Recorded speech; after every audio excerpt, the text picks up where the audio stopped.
Hi, I'm Jeff Palmer, Director of Operations for CE Floyd, and welcome to another episode of Industry Tidbits. Costs always play a major role in construction projects. Today we're going to be discussing a bit of an underutilized way of finding money for your project, and that's through energy incentives. Welcome to Industry Tidbits, your go-to resource for today, tomorrow, and the future.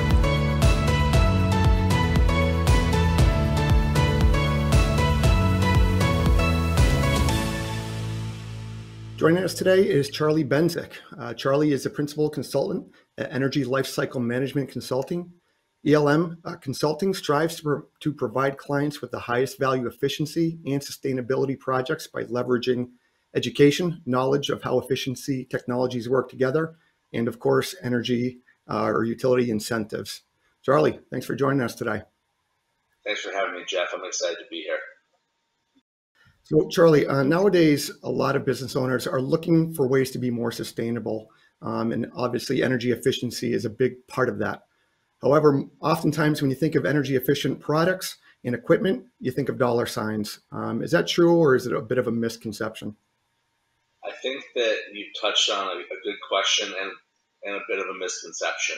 When we think about efficiency, we think about dollar signs as well, but we think they belong in the asset column rather than the liability column. The misconception that efficiency costs more is a bit of a misnomer.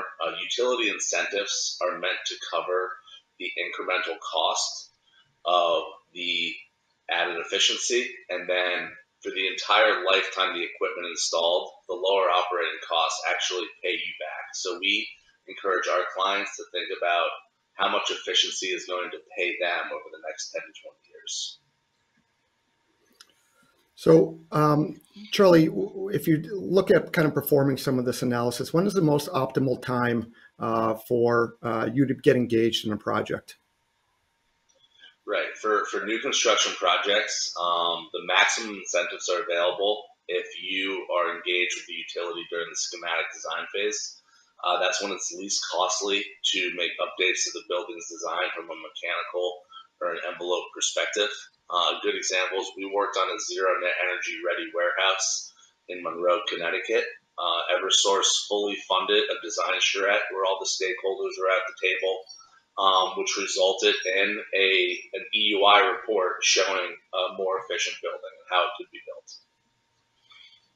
So Eversource paid for what sounds like a probably pretty expensive design charrette with all the players at the bill, kind of around the table. Do they look for that money back if the owner then decides, hey, I'm not going to go through with some of these ideas that you've suggested? No, in this situation, there's no gotcha or clawback.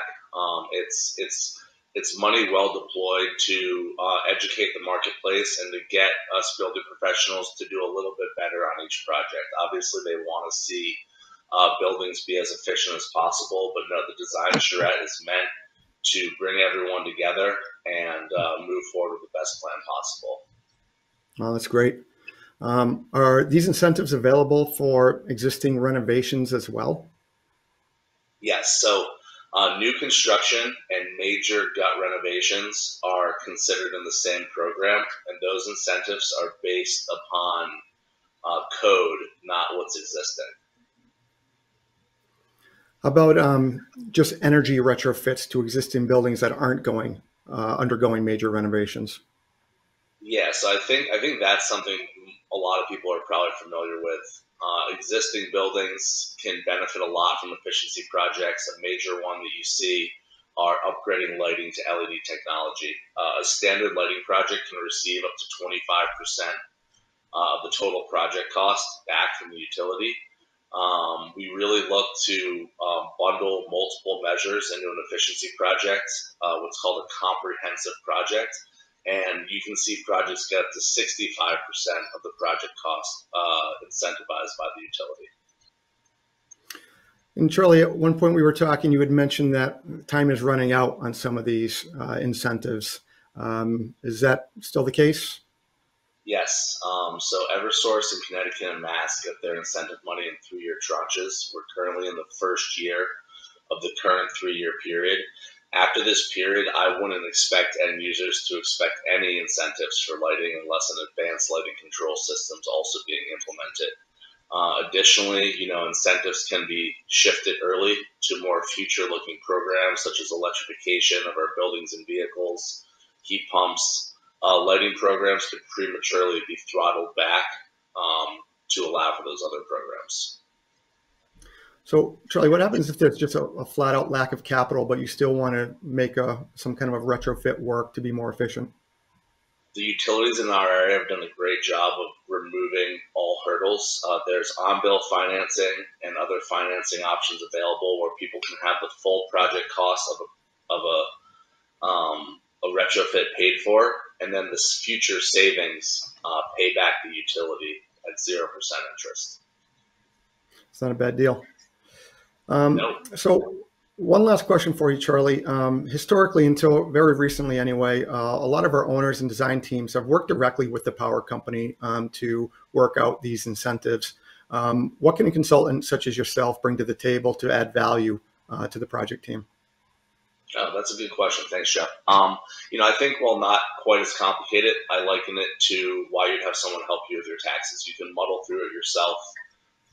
There's a learning curve. These programs change annually or sometimes even more. And specific projects can have 2 or 3 different incentive paths available to them. Having someone who can crunch those numbers for you and really guide you in the right direction, I think adds extreme value to the project planning, let alone the reduction on your staff time. And then finally, at the end of the project, having someone who understands how these incentives are calculated and who does this every day can add value. An example I love to use is I actually worked on a project with your team down in Westport, Connecticut on a senior living facility. The initial electric incentive came back at $79,000. Everyone's excited. We crunched the numbers, asked a couple questions, and an innocent mistake was made. That incentive ended up increasing 38% to $109,000, an extra $30,000 in incentives. So, that kind of money can make a difference to a project, and that's the kind of value that we're able to deliver. Yeah, that's great. So great information, Charlie. Thanks for joining us today. Really appreciate the insight. Also like to thank the viewers for more great information on topics such as these. Please like, share, and follow us on social media, or you can check out our website at www.cefloyd.com. You can also email me directly at jpalmer@cefloyd.com. And Charlie's kind enough to give his email address as well if anybody would like to reach out to him directly. Charlie, thanks again for joining us. Really appreciate it. Jeff, thank you.